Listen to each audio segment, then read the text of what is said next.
So as you're all aware, by the grace of God, this was the debut of one Taika Waititi in the MCU sitting in the director's chair. And it was also his debut as the voice of Korg, a character I never knew I needed. Well, my name is Korg, I'm made of rocks, don't let that scare you unless you're made of scissors. I mean, guys, if you don't love Korg after that line, have you no soul?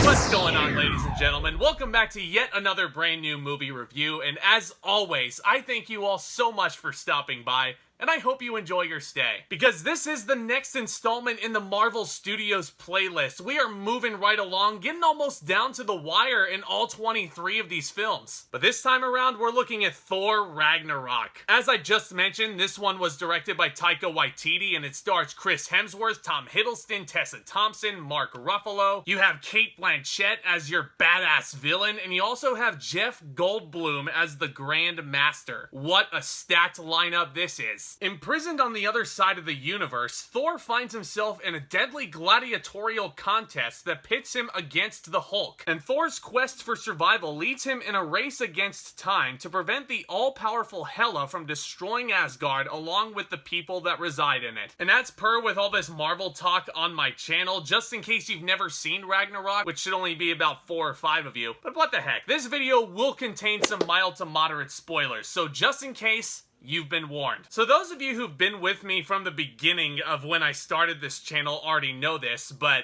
my first ranking video that I ever did, one of the first podcasts I ever did, it was with my buddy Cisco of The Spoken Misc. Shout out to you, my friend. This was way back when. But we listed off our top 10 favorite Marvel movies. And just a mild spoiler, I went to bat for Ragnarok in that podcast. It fell within my top 5. And guys, that has not changed, because even on repeat viewings, Thor Ragnarok is an absolute blast from beginning to end. I think the thing that makes Ragnarok stand out above all else is it takes everything you've already learned about Chris Hemsworth as Thor and it dismantles it. And without completely retconning all the important story beats preceding it or who Thor is as a character, Taika Waititi almost starts from scratch in his approach to this world. He takes an entirely different tone with this character, and it is fun. The hammer? Forget about it. Hela destroys it with ease in the first act. Thor's macho way of going about things played for laughs all the time. And let me tell you,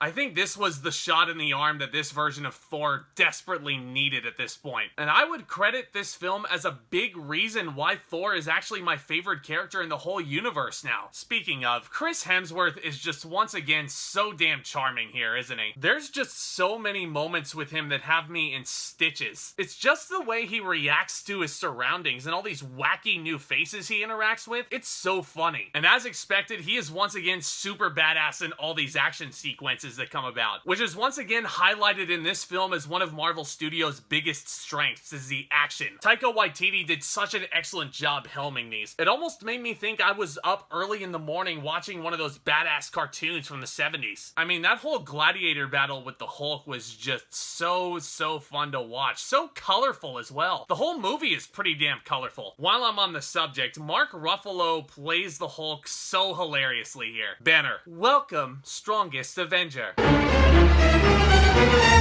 But even on repeat viewings, that fight is always so fun to watch. I mean, you have the initial reaction once Thor realizes that Hulk is the Grandmaster's champion. And the fighting itself, the lightning effects that we discover with Thor. One of my favorite moments that I think is often overlooked is low-key getting a huge pop out of Hulk throwing Thor around. You know, just like he did in the first Avengers film. Now you know how it feels! I mean, it's all done so immaculately. Tom Hiddleston in this movie is once again fantastic as Loki with all of his shenanigans. Especially towards the beginning of this film when he sets up that play in his honor. You know the one I'm talking about. It's basically recounting his alleged death in the Dark World. And that's all portrayed hilariously with a Matt Damon cameo. That whole first act is so funny. And low-key himself does get a lot of clever one-liners thrown in there. Perhaps my favorite, other than him marking out for Hulk throwing Thor around, it might be his brief little stint during Thor's meeting with Doctor Strange that ties in with that post-credits scene. I have been falling for 30 minutes! Yeah, you can tell I just love this movie. It's so quotable. I mean, everyone is doing just such a phenomenal job that there isn't a proper standout that steals the movie per se. Because this entire cast is on top of their game here. Mark Ruffalo, Tom Hiddleston,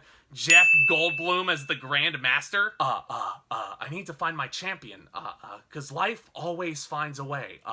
You also have Tessa Thompson as Valkyrie, and man, she was cool. Her chemistry with Hemsworth himself is so great. And I always get a chuckle out of the connection she has with Banner, where they always feel like they know each other. I've been a big fan of hers ever since I saw her in the first Creed film, and I was so happy to see her get more big projects like this. And I can only assume that this isn't the end for Valkyrie. Last but not least, we have to discuss Cate Blanchett as the villain Hela, Thor's estranged older sister. Another outstanding performance from her, as to be expected. She's got such an amazing aura and mystique. When she does turn up, the look and the costume design is pitch perfect, and Blanchett rocks it along with being oh so evil and graceful all at once. As good as this performance is, I will admit that her scenes, I think, are part of my issues with Ragnarok, and this is me nitpicking at this point. Compared with the other villains that we've been seeing throughout Phase 3, and the ones we'll talk about later, she's definitely on the lower end of the spectrum for me. Her scenes aren't bad, they're definitely necessary, but her motivations to me are just very plain. Even her introduction after Odin's death feels kind of forced on a repeat viewing. And on top of that, this is something I haven't stopped thinking about since I rewatched this. How strange was it that Odin was keeping this secret from his son the whole time? Some may think he was wrongfully promised the throne of Asgard when he's not the firstborn. I don't know, that's just something that's never escaped my brain. And again, this is all getting into my nitpicks with Thor Ragnarok, but I also feel like the pacing, even on repeat viewings, it's always felt a little bit off to me. I really don't know what it is, guys. I really do appreciate how fast-paced and quick this movie goes. Like, every single time I watch it, it flies by. But there are times where I'm watching this and I kind of wish I was allowed more time to breathe and take it all in. Because there's a lot of jokes. I mean, a lot of them. Thor Ragnarok is fucking hilarious. And I love that. I love that the script is not afraid to hold back any punches, even with the PG-13 rating. But I'm laughing so much at everything,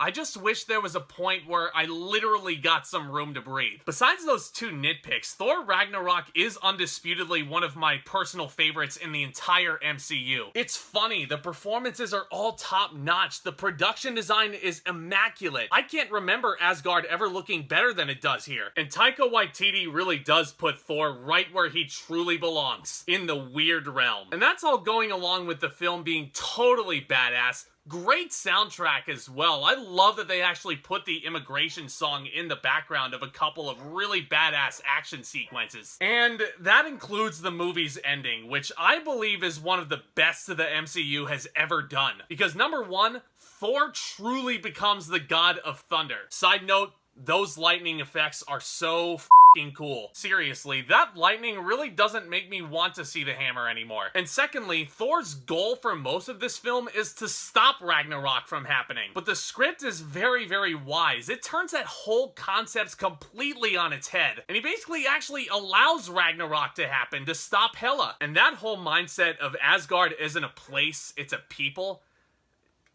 Awesome. This whole movie is awesome. I'm gonna give Thor Ragnarok an A. Yeah, nothing's changed for me. This is still in my top 5 easily. If you're one of the unlucky few who's never seen this, man, you're missing out. I absolutely adore Ragnarok, and I cannot wait to see what they do with Love and Thunder next year. As per tradition with all of these MCU projects, when you rewatch this, be sure to tune in for the mid and post-credit sequences. And especially pay close attention to the mid-credits, because that plays right into the opening scene of Avengers Infinity War, which I cannot wait to discuss with you guys. But these are all just my opinions, as per usual. What do you guys think of Thor Ragnarok? Do you agree with me? Do you not? Who do you think is the funniest MCU character? Let's discuss all of these thoughts a little bit more all down in the comments, guys. Because I love what I do here. I love making these videos and starting the discussion with you guys. If topics like the cinema and all things entertainment sound appealing to you, please consider hitting that big ol' subscribe button down below as hard as you possibly can. It is free. It would really help out the channel immensely if you did so. And I'll tell you what, if you subscribe, you'll also be the first ones to know anytime I hit a new upload over here. And be sure to hit that that thumbs up button on your way out if you liked the review. And as always, look out for more exciting content hitting the channel very, very soon, including the next installment in the Marvel Studios playlist. We're looking at Black Panther next up, a game changer not just for the genre, but culturally as well. So you guys have got that review to look forward to and much, much more. You guys are the best. And with all that being said, back talk, commence!